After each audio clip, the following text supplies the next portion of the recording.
door track maintenance today. Been cleaning out all the sand and grime and grit that's been building up in here. Just using some cheapy brake cleaner and a rag.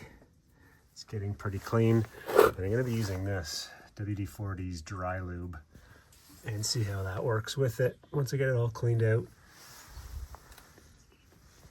That side's pretty clean. I just gotta get back in here now and get the rest of that.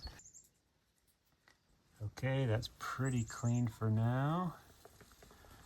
When it's warmer out in the summer, I'll get a hose and then blast out the rest of the crap, but that's most of the sand and stones that are stuck in there. Now I'm gonna spray the dry lube. I'll try and get that little bit back there. Back there.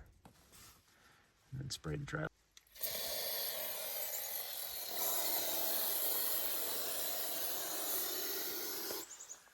Okie dokie, okie dokie. Dry lube has been applied. Oh yeah, look at all this sand on here. And then I also sprayed up in there as well.